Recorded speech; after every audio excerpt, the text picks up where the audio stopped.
Welcome back, everybody. Welcome to The Pursuit. I'm your host, Ben Spangle. Here at the show, we're helping you in the pursuit of your best body, mind, spirit, and life. And as always, working on bringing you phenomenal guests that can help you impact the quality of your life. And today is going to be no exception to that. I have with me Sensei Victoria Whitfield. I'm super excited to have Victoria on the show. Give you a little bit of background before we jump in. So a lot of you are into energy, I know. But Victoria is the world's first business Reiki master. So we're going to talk a lot about energy today.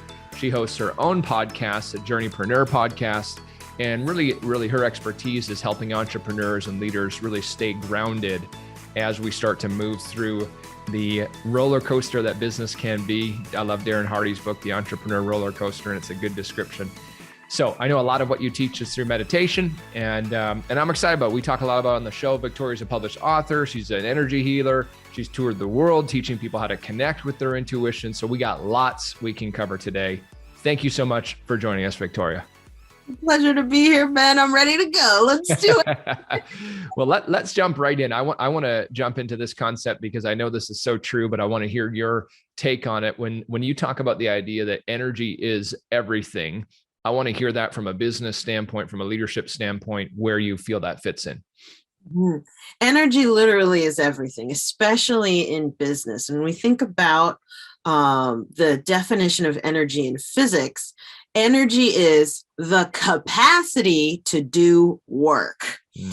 Literally, that is the definition in physics, right? So from science, we understand that if we're going to do work, which means to by the way, doing work is displacing matter across time, right, and space. So being able to create movement or displacement, making a shift, long story short, is doing work. And in order to do work, we need energy. That gives us capacity to do work. And for me, when I first read that definition of energy, I immediately saw the pun intended, because I'm always reading through like my business Reiki master classes of like, oh, the capacity to do work, right? And we're not just talking about physics work and equations over here, but I'm seeing this also as the capacity to have impact, to solve problems, right?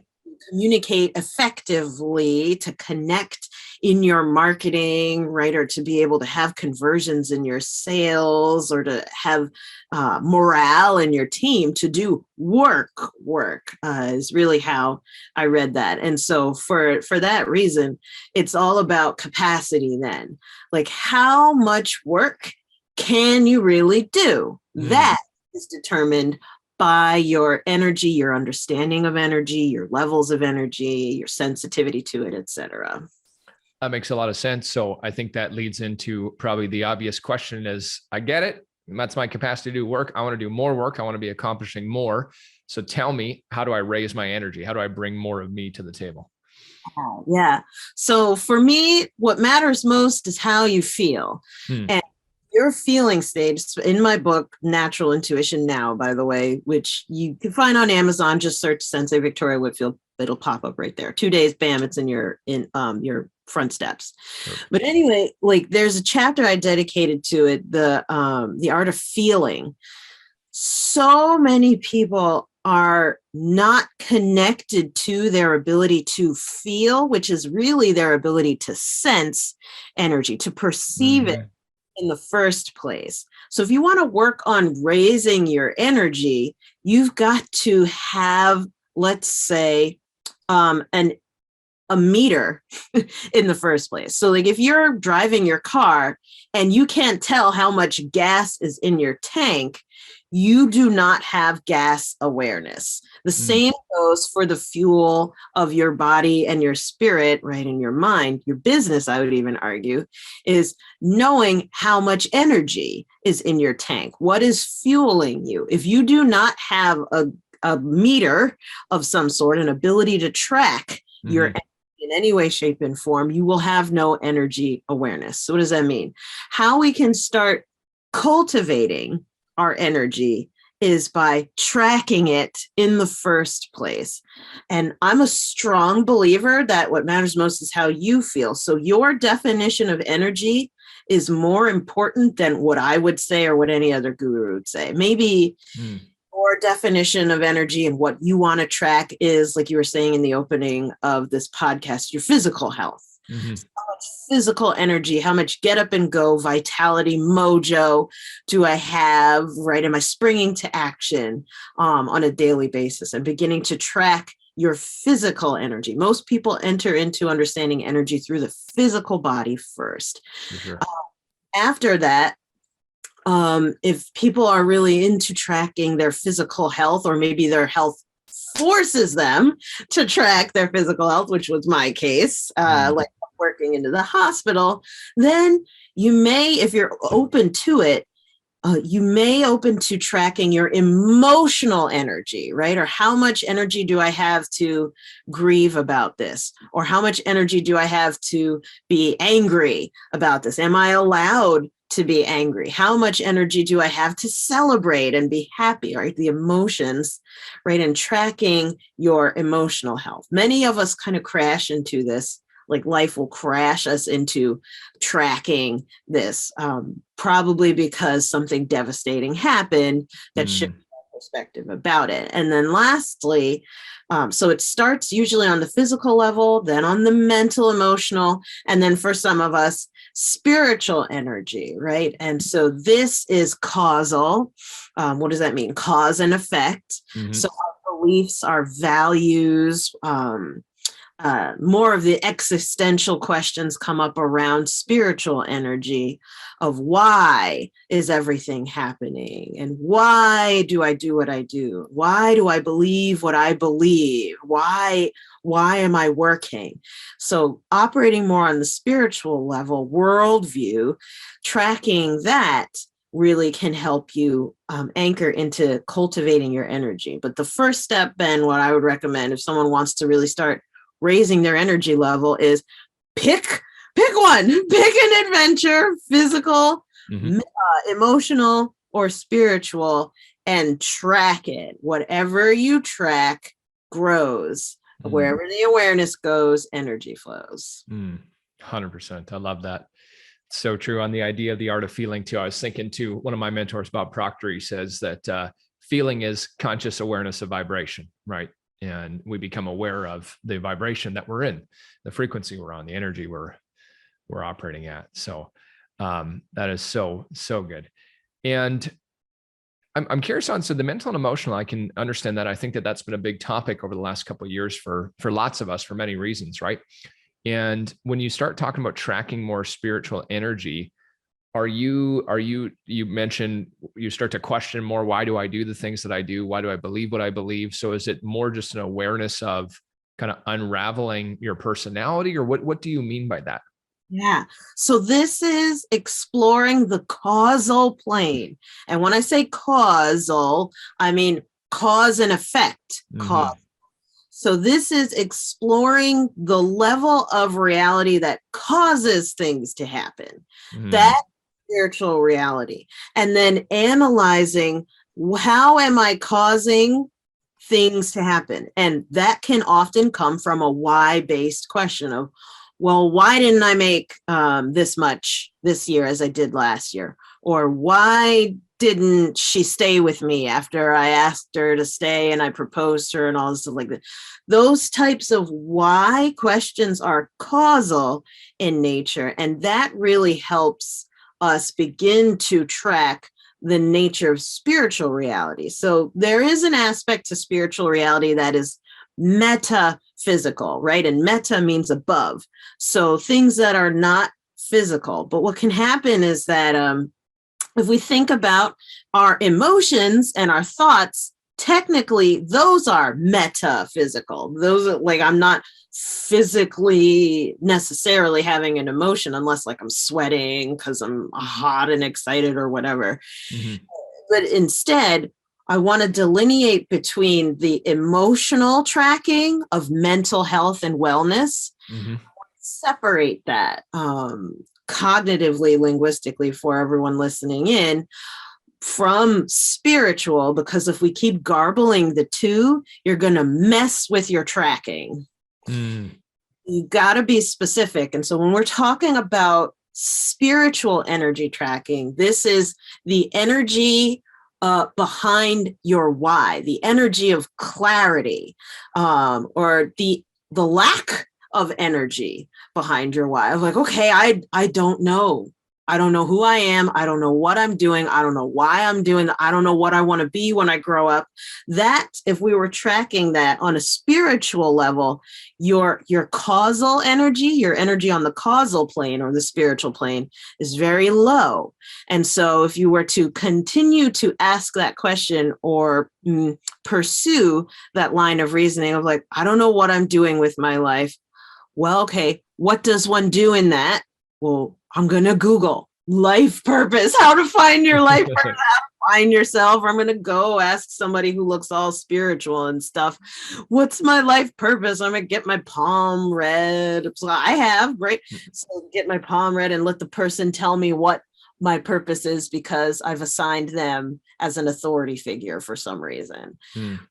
But tracking what causes you to take action is the key to really building up your spiritual energy. If that's the one in particular, Ben, that you want to look at, building up your spiritual energy. Does that make sense? I can keep going. No, that's good. That's good for sure.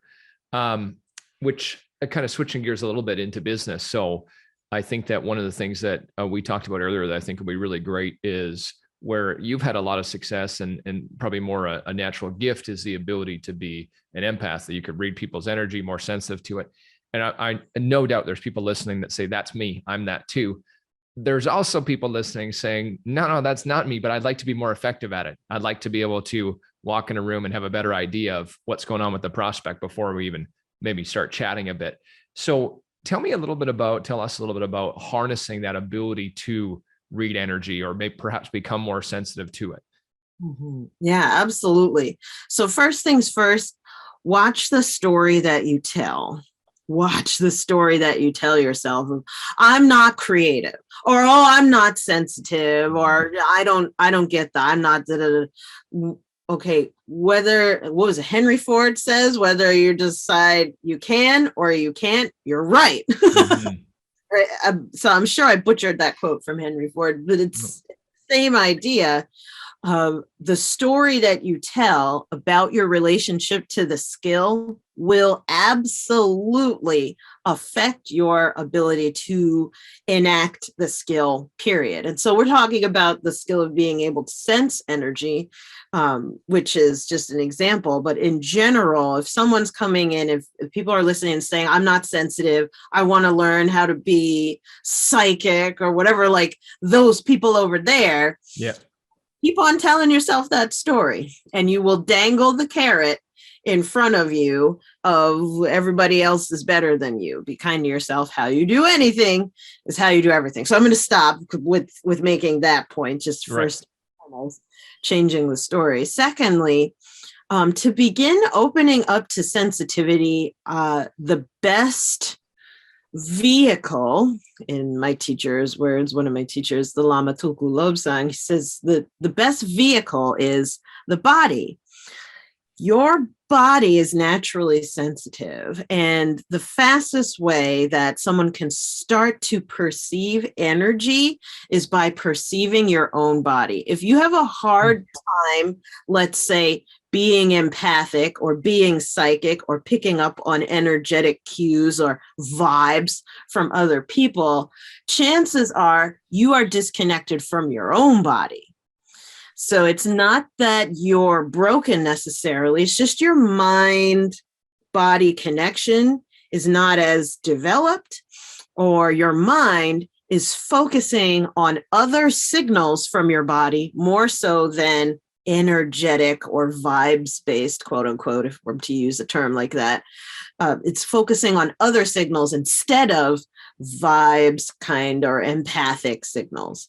So one of the ways to wake up a person's sensitivity, and I've done this in crowds of random people, like at festivals where hundreds of people are walking around trying to buy hot dogs and like random tchotchkes on the street fair, to corporations where everyone is suit and tie to the max, like we are having a serious meditation. Right.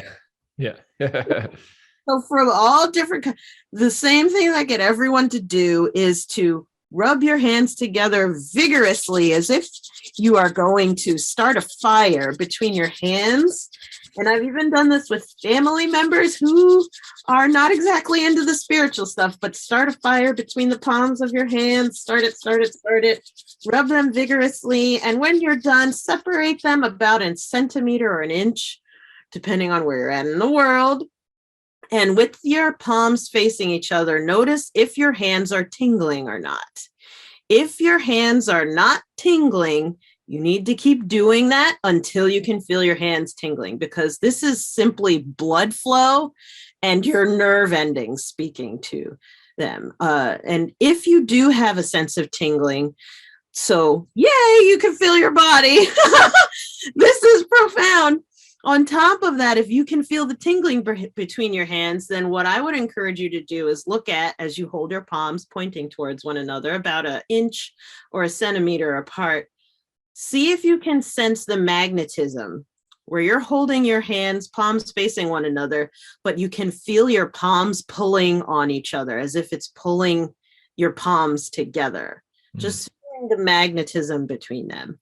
And for those who are a little more sensitive, they're like, yeah, I got the tingling, Victoria. But then they're like, wait a minute, I didn't know there was magnetism. Did you know you're an electromagnetic being? That's the way that your central nervous system communicates throughout your body. That's your nerves system, the centralized nerve system of your body communicating. So as you start to feel the electromagnetism building between the palms of your hands, if you've got that, then I want you to use your imagination. Imagine there was a rubber band around the outside of your hands as your palms are facing one another, and begin to pull slightly, very gently, ever so slightly, try to pull your palms apart while imagining there's a rubber band. If you are sensitive to the energy between your hands, the magnetism between your palms should increase. If you are not sensitive to the energy in your hands, you'll be like, oh, okay, I'm just imagining this, Victoria's full of crap. This is lame. And that's fine. Go back to step one of rubbing your hands together and start the fire. Because for whatever reason, you just aren't picking up on the sensation that your hands are always sending of electromagnetism.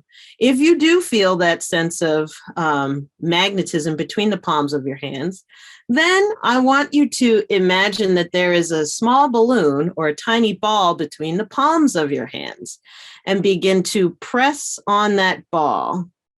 So the magnetism between your palms, if you felt it before, once you imagine the ball between the palms of your hands, that should compress the energy into like almost a palpable bubble of air between. Yeah, I feel that. Yeah. Really, Ben? Oh, really? Yeah. And so this is Energy Ball 101. And so as you inhale, you can pull on the rubber bands, right? Gently trying to pull your palms apart. And as you exhale, you can compress on the ball between the palms of your hands. And this exercise, rubber band balloon for short, all my students know what I mean when I say that.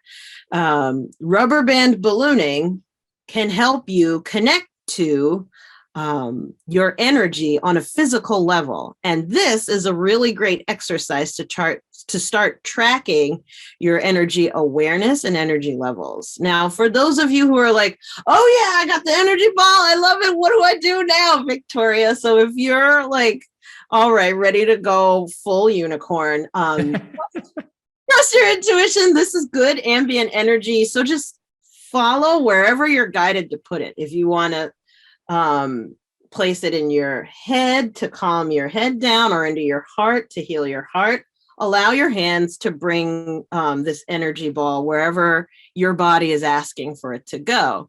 And watch the sensation of the parts of your body that you are angling your palms at. So for example, I'm angling my palms at my face right now. I'm becoming more and more aware of my temples and my cheeks, almost as if the small hairs on my cheeks are standing up in relationship to and magnetized to my palms. Whereas if I move my palms down over my heart, as I tune into the sensation there at that part of my body, there is a warmth, a gentle weight, and a fullness gathering around on my chest in relationship to my palms facing my heart. And so this is all becoming aware of your own energy body. So to answer your question, Ben, if someone wanted to really start cultivating their ability to become energy sensitive and sense vibes and stuff, I would recommend they go through that practice. And even if you want to do it once a day, to really build the muscle, because it is like exercise. Your body learns over time, right? So the more that you get used to being sensitized to perceiving energy, the more energy you will be able to perceive. Does that make sense? Totally it does. Yeah. That's awesome. I'm glad you went through that exercise too, given some real tactical stuff we can apply right away. Pardon me. Yeah, I like that. And, well, I got lots I still want to ask you about too. One of the things I'm curious about as I was doing some research on you too, is a lot of people listening are business people, they're entrepreneurs. Of course, one of the things they want to do is grow their business, right? Be able to increase that. And I know one of the messages you talk about is how through meditation, the impact it can have on your profits. And a lot of people listening do meditate regularly already. A lot listening probably think to themselves like, I should, I know I want to, but maybe this might help them kind of get into it a little bit more. So tell us a bit about that. Yeah, for sure. So the type of meditation that I teach on, I call strategic meditation. And this is what I recommend for entrepreneurs, because my friend Alex Sharfin wrote a book, The Entrepreneurial Personality Type. And there he really categorizes a lot of great things about us as entrepreneurs, how we live on movement. If things aren't moving along or progressing, we literally feel like we're dying. And so what can happen is that if we're meditating in a way that like gets us to check out, or to stop or to disconnect, the entrepreneurial personality type will be like, it won't really benefit us. We need a kind of meditation that can help us go faster and farther and hit things right where we want to go. We want the type of meditation that collapses time, and that's strategic meditation. So to define it, strategic meditation is meditation done first before a targeted action is being taken. Let me explain what this looks like. So, okay, you have a car, right? And you need to drive somewhere. And before you go on a long haul drive, what do? You check your tire pressure, etc. But you make sure you fill up your gas tank first. And then you go on the long haul drive. You don't just go if you're being responsible with your energy or your fuel in your car and your time. You will gas up first and then go on the drive. It's the same concept with strategic meditation, right? So if there is a certain decision that needs to be made in your business, doing a specific kind of meditation that calls in intuitive guidance or creates a state of clarity first before you make that decision or before you take that action will make that decision or action that much more potent, right? You gather your energy together and your potency, and then you fire. And so when I teach meditation, we do these every Thursday night. We introduce people to this. It's a structured form of meditation that comes from First Nations individuals and communities called Shamanic Vision Journey Meditation. This is a big, long, beautiful name that comes from brilliant, wise people who know what they're doing.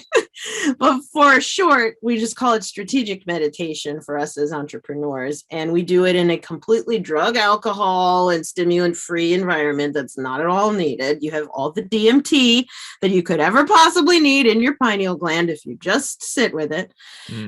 But we do that every Thursday, introducing everyone to doing this structured form of meditation. And what's amazing is that people come with their business questions about like, what should the brand be? Or what do I need to do to grow my business today? Or what should we do next with the podcast? Or how do I monetize this thing that I've created? They take that question and they bring it first to meditation rather than bringing it to, honestly, a coach or trying to figure it out, brainstorming or Googling or YouTubing or Redditing, like all of the solutions. Instead, they bring it to meditation.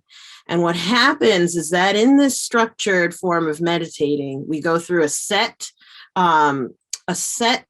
image sequence that on demand creates feedback from spirit to the person meditating every single time. It's changed my life, lives of my clients. The more that you do it, the better it gets, which is amazing. But so people will come with these questions, decisions or dilemmas, do the meditation, get the feedback that bubbles up from, well, you could say from themselves if you want to be atheistic about it, which is perfectly fine. Or if you want to be spiritual or religious, it could come from your spirit guides or your higher self and yada, yada, your angels.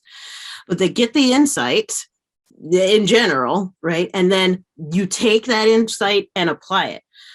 Studies have shown that when you meditate in a certain way at work, people have been able to make 520% increase on their profits and 120% increase on their productivity. And I'd be happy to share with you the studies that have shown that. I myself have 4x'd my business several times applying this process. And that's why I talk about it when any chance I get. I'm like, guys, this is just like, you can get paid to meditate. Really. Yeah. I love it. So where do people, because I know a lot of people listening are immediately going to say, okay, I need to know more of it. So where do they find out more from you on that? Yeah, for sure. I mean, if you specifically want to get in on one of our next Thursday night nighttime is in Eastern, by the way. Right. So if you want to get in on one of our next Thursday night vision meditations, you could go to victoriawhitfield.com/meditate. So you want to meditate with me, Victoria Whitfield, Sensei Victoria Whitfield. You go to victoriawhitfield.com/meditate and you select the day that works for you. It's on Zoom. So it's open to anybody who'd love to come. It's 7 p.m. Eastern Standard Time, and we have a set format. So we end by 8:15 at the extreme latest every time. I love it. I'll be checking one of those out. That's great. Big fan of meditation, been doing it for a number of years now. So I like exploring different ways for sure. I'm excited about testing that out too and seeing the impact on the business as well. Yeah. I think that's so great. So great. So when you talk about that, I know people can get more information on there, but you mentioned, okay, a meditation done before the action. So there's kind of like a block where you would do a long one on your Thursday night. But then as part of that strategy, then a real simple strategy, okay, I've got a decision I need to make. I can go in for 2 minutes into this meditation and then back out. Is that part of it or? Yeah. So it depends on your level of skill of how long it takes. Right. When I first started doing strategic meditations to grow my business, and I grew my business from, I wasn't making any money. I was just surrounded by a bunch of entrepreneurs saying, you should have a business. I went from that to making $10,000 a month in under a year. So what made me do that was by implementing this. And how I did it was every morning, 10 minutes, I would listen to, I have a track of drums that play. That is just, it's monotonous beating on a drum. That's literally it for 10 minutes so that I knew I was only going to be there for 10 minutes. And then I'd set a timer afterward of 5 minutes to write down in the journal of whatever I was told to do. And that was how I would begin the day of like, I got my marching orders. I'm going to do this. And that really helped me take all of the, yes, I was receiving marketing and business coaching and, mentorship and positive. For me, I'm ADD. So when everyone says you need to do this, the people pleaser in me says, I need to do this thing that everyone is saying. Like, I'm going to do everything. Right. And then I do nothing. Right. Where with that meditation process, it was like a distillation and focus, like a system for distilling all of that guidance and a system for creating focus in me every single day for me personally. Like, I have somebody else's version of what I should focus on, and I tend to receive what everyone says, but that dilutes my ability to focus. Whereas having this helped me to have my own system of focus and my own ability to manage myself. And that is why I was able to grow my business that first year. And then, from when I went from there to moving up to $50,000 and all of the, like, having more wins came more from being focused, because people do things because they feel good. So if you can create a system for feeling good, you will do good. You will do, if you feel better, you will do better. And this is a wonderful system to just follow step by step for daily feeling in alignment with taking action. And therefore, more action, or more aligned action rather, will be taken. Does that make sense? Or Totally makes sense. Super important, super powerful. I feel like what I do is a lot of coaching people in our business, right? And teach them. And I think one of the greatest hindrances to most people is the opposite of what you just said, is feeling bad, feeling I'm not doing enough. I should be doing more, regretful, whatever it might be. And those low level emotions that, when you feel bad, you do bad, right? I mean, you're never, you can't really become your best self if you're stuck in low level frequency like that. So I think that's so powerful. So guys, make sure you go check that out. I think that's going to be a huge thing for many people listening. I know they're going to love that a lot. Which kind of leads me into one of my next points too, is I think what we're talking a lot about, especially when you say, listen to the guidance, and, whatever you believe, that guidance can come from wherever it come from, universe, from source, from God, from your subconscious. It doesn't really matter what you call it. The guidance is coming. And I think what you're talking a little bit about too is embracing more of your intuition, embracing more of that natural guidance systems that we do have. And is there any other strategies you might say beyond the meditation, that how you can incorporate more of that intuition into business? Oh my goodness, yes. So where do I start? I'm so excited. The first thing that I am drawn to energetically, as you say that, intuitively, I'm hearing space. So caring for your relationship with your environment and spatial reality around you. Making sure that your environment is also in alignment with you feeling good, so that you do good or do better, right? Feeling better so that you do better. If you walk into the space for you to work, or you're not even moving from waking up, and you're just like rolling over and like, oh, I'm going to get in my phone and Slack everybody and post here. Like, if your relationship with the environment around you is of a lower vibration, or let's say of a lower level of consciousness and intentionality. My spirit guides keep telling me to say, stop using spirit talk, like break it down Barney style, Victoria, right? So if you're not being very intentional about the space around you, that will also affect your ability to be effective at work.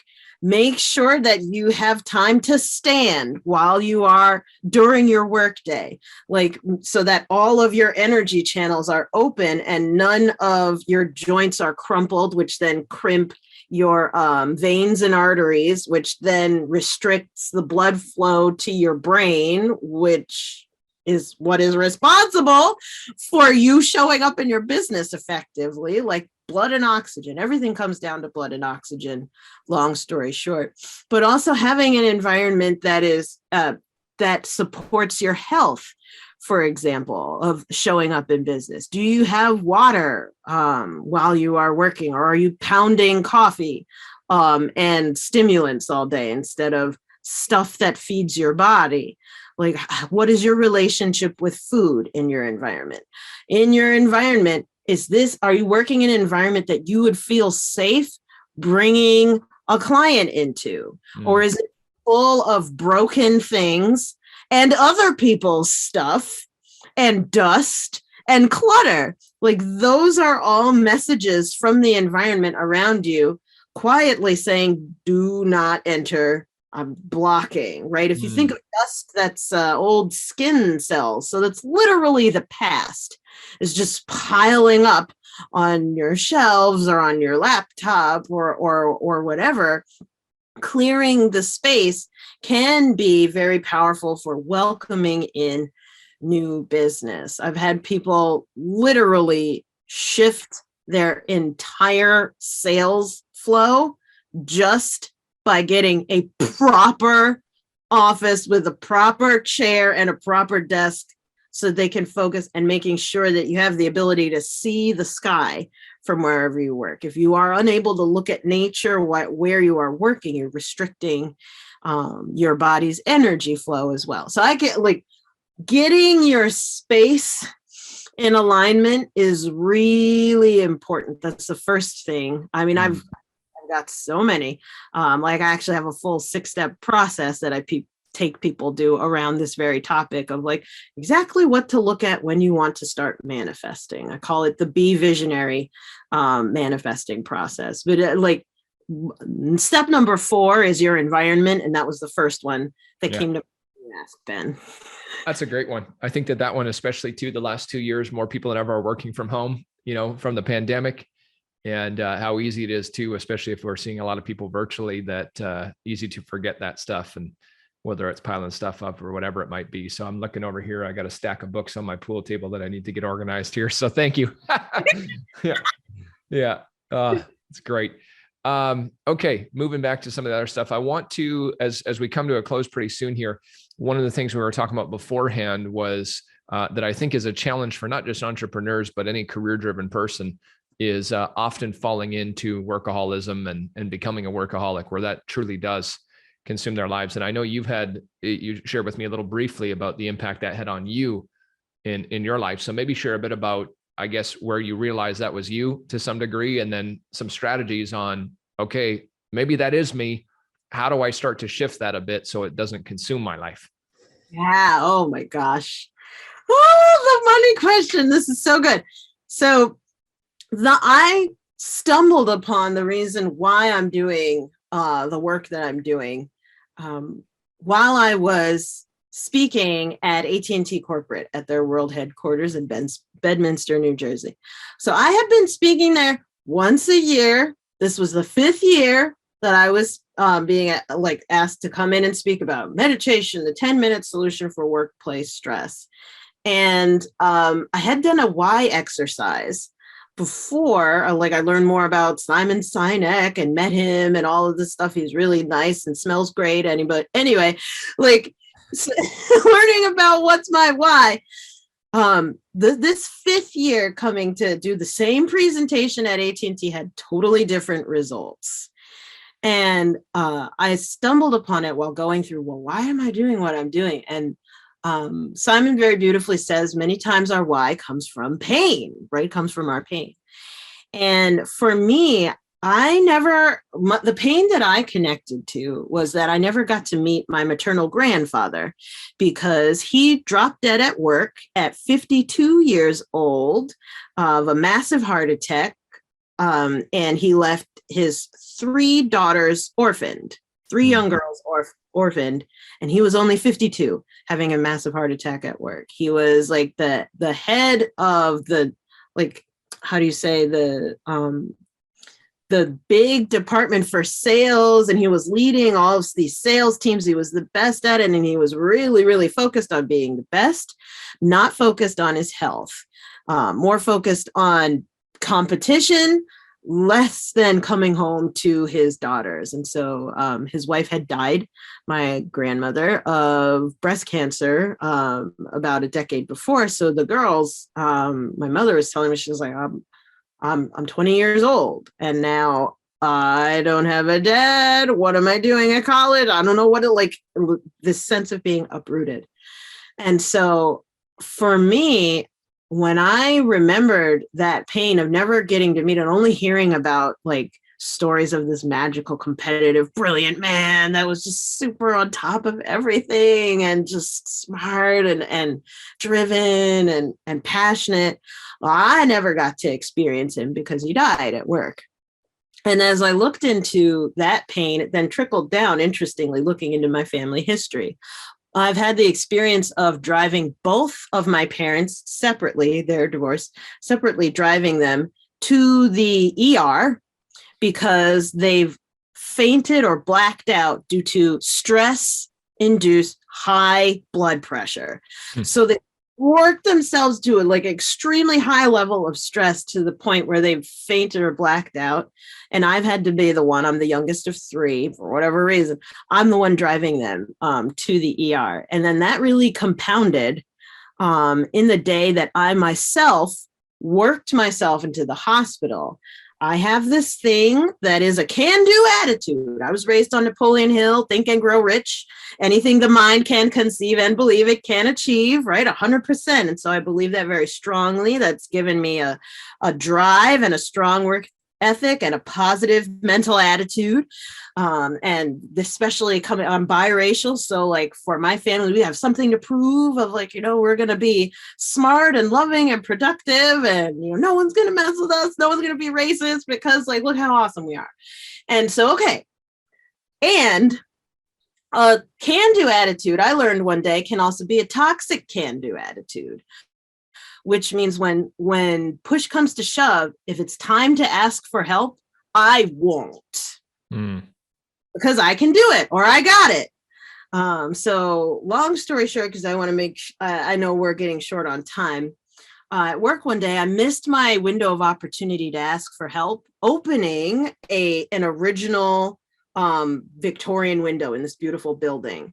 And so I jiggled it open and wham, it smashed down on my fingers, jammed me down to the bone. Like to this day, this isn't my normal right thumb. This is my left thumb. So if you can see, like my left thumb only goes at about a 45-degree angle, whereas my right thumb, I'm pushing as hard as I can. My right thumb goes down to a 90-degree angle. So this, I have the contusion to remember this day of being stuck in the window, missing my window of opportunity to ask for help at work. And what shifted for me was a moment of clarity. They call it a gamma moment, actually, when you study like human potential. It's like you're able to do something you're not supposed to. And so I was stuck in that window for 7 solid minutes, only watching the clock. And then finally, when someone came back into the building and was trying to help me get out, and I was wedged down the bone, not coming out. But I had this moment of clarity where I was like, you know, if I don't come out of this window, I won't be able to see my nephew again. I'm coming out of this. And that hit me like a bolt. And I ripped my hands out. I saw the white of the bone. Like I looked through them and then fainted, split my glasses on the way down. So not only am I unable to work with my hands, but now I'm legally blind. I'm like Mrs. Magoo, straight up for sure. And that I'm going into the hospital. So that was the day that I worked myself into the hospital, but that's not the end of the story.